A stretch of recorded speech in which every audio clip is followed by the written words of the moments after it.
Hi, good morning. Joey De Leon po.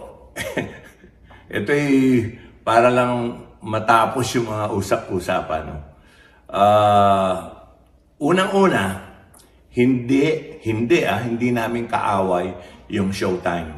Yung Showtime, matagal na namin kapitbahay yun. Hindi kami tinitira, hindi namin sila tinitira. Ang pinapatungkulan namin ni Tito nung nagalit kami sa Itbulaga, yung mga social media na nagpo-post, yung mga alam niyo na nagpiprograma, kaya hinamon ko 15 years kung tatagal yung mga nagpo-post na yon, hindi Showtime.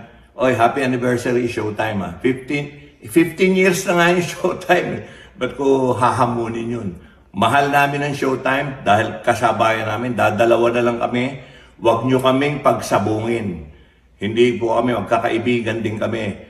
Ang pinapatungkulan namin ni Tito, yung mga nagpo-post na nagsasara na kami. Dalawa na lang yung show, isasara pa yung isa. At yung isa, well, hindi naman sa pagyayabang, longest running. Top 5 nga sa mundo eh. Kaya thank you. Kasama kayo dun sa honor na yon. Kaya inuulit namin yung galit namin ni Tito at ng mga Dawarcads at sama ng loob doon sa mga nagpo-post na hindi free TV, yung mga sa anong tawag doon, mga Facebook, Instagram, social media, yung mga salbahe doon. Kaya para malinaw, talagang luluhod ako, di pa ako kung baka 15 years yung mga chismoso na yon, yung mga sinungaling na yon. Pero yung Showtime, we love you. Hindi namin kami magkaaway at nagtatrabaho lang kami. Yun lang yun. Okay, ganun lang kalinaw. Nililinaw ko lang kasi hahaba pa ito eh. Yung iba nilalagyan na ng kulay, pinagsasabong. Nagtatrabaho lang po kami, dalawa na lang kaming lunch shows. We love each other.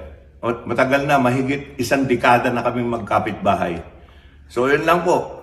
Inuulit ko, yung mga nagpo-post na sinungaling sa social media, yun ang mga buwisit. Yun ang mga pinapatungkulan namin. Okay.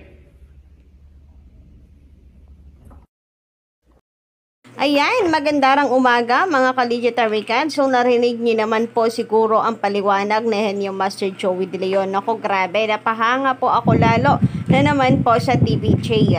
Sapagkat kung tutuusin, hindi po nila kinakailangan magpaliwanag dahil kayang-kaya pong unawain kung atin lamang pong sisikapin na unawain yung sinasabi ng TVJ. Unang-una pa lang, sinabi po ni Tito Sen para sa mga sinungaling at mga bashers. So bakit naapektuhan itong Kapamilya fans at pilit pong pinagsasabong ang Showtime at Itbulaga?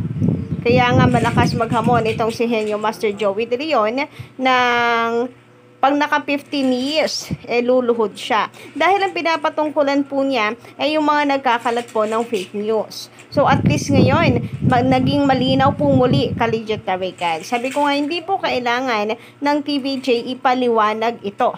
Pero as usual, ganito po kasi talaga sila, no? Kinabukasan, mahilig po silang ipaliwanag po ang lahat. Kapag talagang aminado silang may mali, humihingi po sila ng tawad. Ganun po ang TVJ.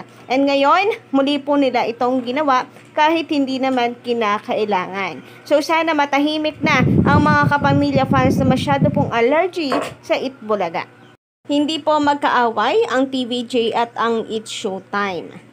Sabi nga ni JDL, sila na nga lang yung natitira na original na noontime show. And I don't think naman na magkakaroon po ng problema ang TVJ kung magkakaroon po sila ng panibagong karibal na noontime show as long as ka-Ligitaricans original din po ito. Kaya naman po nagkaroon ng problema sa noontime show ng Tape Inc. ay dahil copycat po ito ng Itbulaga.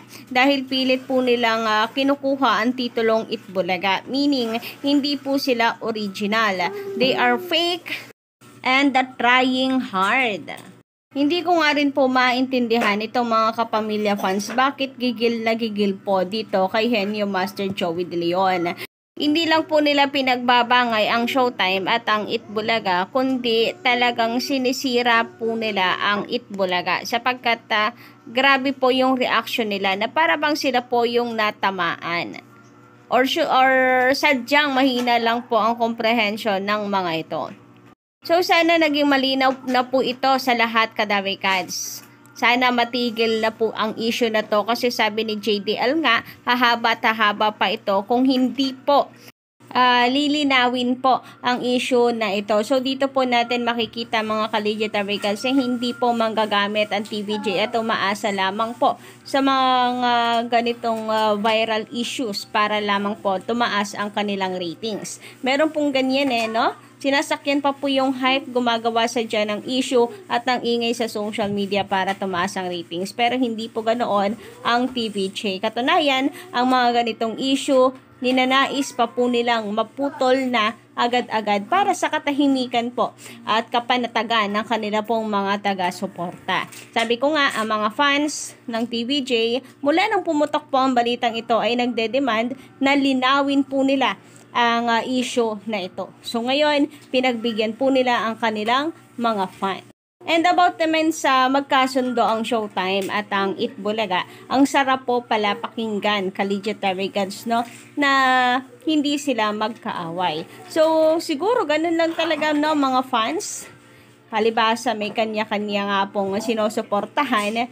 So sila po yung mas apektado talaga, or tayo yung talagang apektado at hindi po naiiwasan yung mga comparison. And yan po yung mga bagay na hindi po natin mawawala na. Culture na po ng mga fans yan.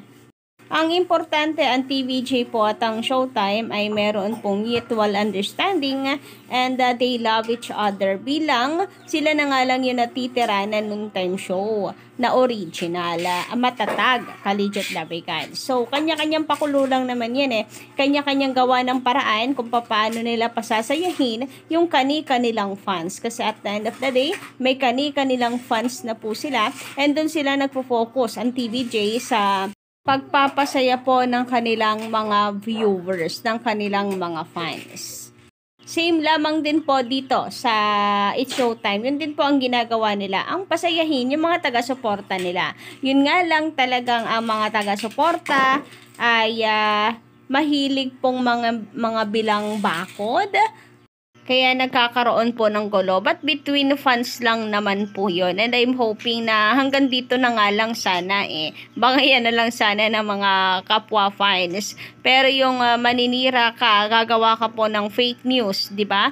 Like kagaya nito na nalulugi daw ang Itbulaga at magsasara na. Nako, ibang level na po yan. Di baling sabihan nyo ng nakakaantok or kung ano pa man ang TVJ, sabihan nyo ng matanda. Walang pakialam ang TVJ sa inyo. So sa mga bitter dyan and pilit pinapaluhod si JDL sa Showtime dahil magpi-15 years na to, ilang buwan na lamang. Pahiya kayo. Masyado kasi kayong assuming to the point na pati po itong pagpaparinig ng TVJ ay ina-assume ninyo na kayo ang pinaparinggan kahit hindi naman.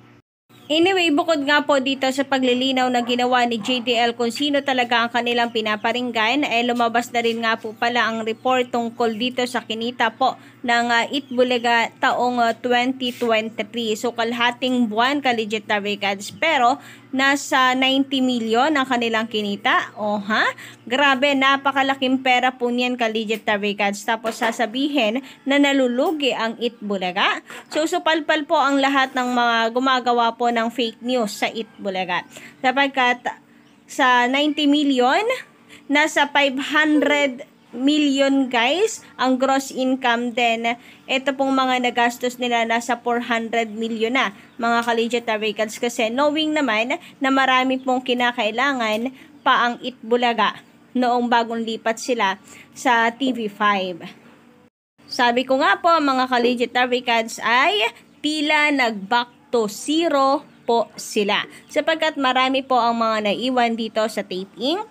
Kagamitan, mga tao na kinakailangan po ng TVJ na pagkagastusan para po sa ikagaganda ng programa. And kita naman natin, Collegiate Americans, kung gaano po kalaki ang naging improvement ng Itbulaga. And we're hoping nga na sana lumaki pa ang improvement ito, like yung studio ay mapalawak pa.